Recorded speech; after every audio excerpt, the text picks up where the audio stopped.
ఎంప్లాయ్మెంట్కి వచ్చేసరికి ఇప్పుడు రిజర్వేషన్స్ కానీ అవి కానీ ఈ క్రిమి లేయర్లో ఎలాంటి మార్పులు అనేది రావాలంటారు, ఎలాంటి గైడ్ లైన్స్ అనేవి ఉన్నాయంటారు?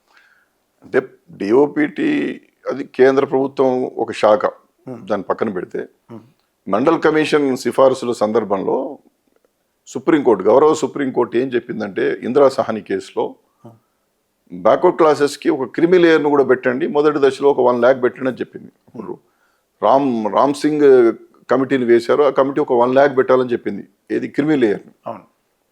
దాన్ని ప్రతి 3 సంవత్సరాలకు ఒకసారి రివ్యూ చేసి తలసరి ఆదాయాన్ని, ధరల పట్టికను తీసుకొని దానికి అనుగుణంగా ఎంత పెడితే నీడీ పీపుల్కు ఈ క్రిమి లేయర్ వర్తించకుండా లాభం జరుగుతుంది. ఎందుకంటే సమాజంలో ఉన్నత శ్రేణి, సంపన్న శ్రేణి ఉంటారు.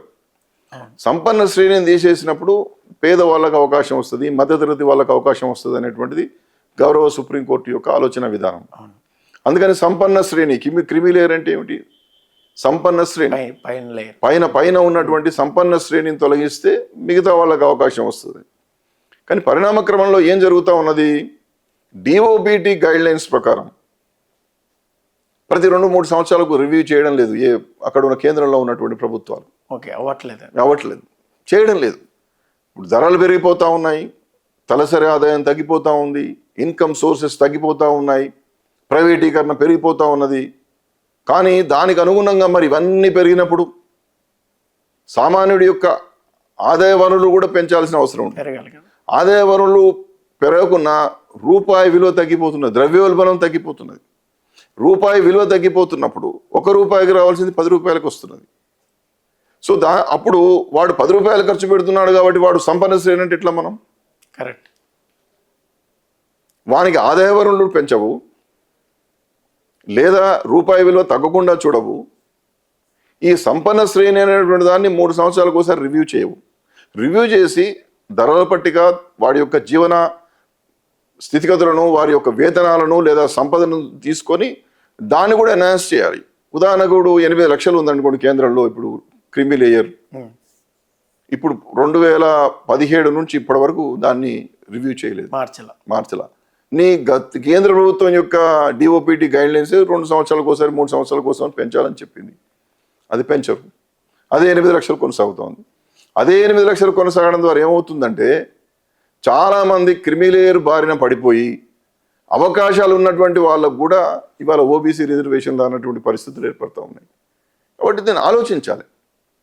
ప్రభుత్వాలు రూపకల్పన చేసినటువంటి లేదా చాలా అత్యంత ప్రతిష్టాత్మకమైనటువంటి డిఓపిటి గైడ్లైన్స్ని మనం అమలు చేయకపోతే, చేయాల్సినటువంటి వ్యవస్థనే చేయనప్పుడు ప్రజలకు ఇబ్బంది జరుగుతుంది.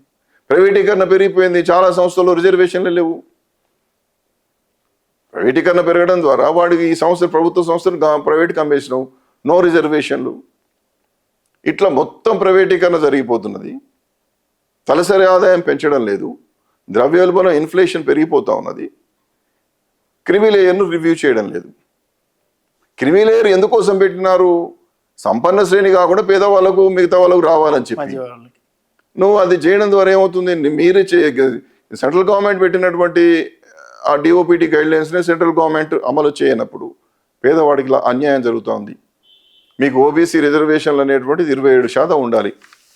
27% అభ్యర్థులు దొరకడం లేదు. ఎందుకంటే వాడికి క్రిమి లేయర్ కింద కొట్టేయబడుతున్నాడు. వాడు ఆదాయ వనరులు లేకపోయినా, సంపన్న శ్రేణి కాకపోయినా, నువ్వు ఇంత ఖర్చు పెడుతున్నావు కాబట్టి, నువ్వు 8 లక్షలు నీది దాడుతున్నది కాబట్టి నీకు సర్టిఫికేట్ ఇవ్వమంటున్నాడు వాడు. ఇది అన్యాయం. ఇలాంటివి సమాజంలో ఒక అభద్రతను, ఒక ఆందోళన రేకెత్తిస్తూ ఉన్నాయి. ప్రభుత్వ వ్యవస్థల మీద ప్రజలకు నమ్మకం పోతూ ఉన్నది. న్యాయబద్ధంగా, ధర్మబద్ధంగా, నిబంధనల ప్రకారం ఎవరికి అందాల్సినటువంటి వాట వారికి అందాలి, ఎవరికి కలగాల్సినటువంటి ప్రయోజనాలు వాళ్ళకి కలగాలి. కులగణన చేయకుండా, డిఓపిటి గైడ్లైన్స్ను ఏర్పాటు చేయకుండా, ఉద్యోగ కల్పనకు కావాల్సినటువంటి రిజర్వేషన్ల శాతాన్ని పెంచకుండా, రిజర్వేషన్ల శాతానికి అనుగుణమైనటువంటి అభ్యర్థులు దొరకనప్పుడు మీరు బ్యాక్లాగ్ సిస్టమ్ పెట్టకుండా వేరే వాళ్ళకి వేరే అప్పర్ కమ్యూనిటీకి, పై లేయర్కి వెళ్ళిపోతా ఉన్నాయి. రిజర్వ్డ్ సీట్లు క్రిమి లేయర్కి వెళ్ళిపోతున్నాయి. అంటే క్రిమి లేయర్ పెట్టింది ఎవరికయ్యా అంటే రిజర్వేషన్లు వర్తించకుండా ఈ వర్గాలను అణచివేయడానికి అనేటువంటి విమర్శలు ఇవాళ పెద్ద ఎత్తున సమాజంలో వస్తున్నది. ఇది అశాంతికి దారితీస్తున్నది. ఇది శాంతి భద్రతల విఘాతం కలిగించేటటువంటి వ్యవస్థల రూపకల్పనకు దారితీస్తున్నది. ఇది ప్రభుత్వాలు ఆలోచించాలి. కేంద్రంలో ఎవరన్నా ఉండవచ్చు. కేంద్రం చేయాల్సిన పనులు కేంద్రం చేయాలి, రాష్ట్రం చేయాల్సినటువంటి పనులు రాష్ట్రం చేయాలి. కేంద్రం చేయాల్సిన పని కేంద్రం చేయనప్పుడు రాష్ట్రాలు ఇన్వాల్వ్ అయితే న్యాయస్థానాలు మళ్ళీ నీకు అధికారం లేదు అంటున్నాయి. ఇది ఒక ఆందోళన, ఒక అభద్రత, ఒక అయోమయమైనటువంటి ఒక గందరగోళమైనటువంటి పరిస్థితిని కల్పిస్తున్నాయి. ఇది మంచిది కాదు. ఇది ప్రజాస్వామ్యం అపహాస్యం కావడం, ప్రజాస్వామ్యం ఇది పరిడవిల్లడం కాదు అనేటువంటిది ఆలోచన చేయాలని చెప్పి ఒక పౌరుడిగా నేను తప్పనిసరిగా వ్యవస్థలకు నేను మనవి చేస్తాను.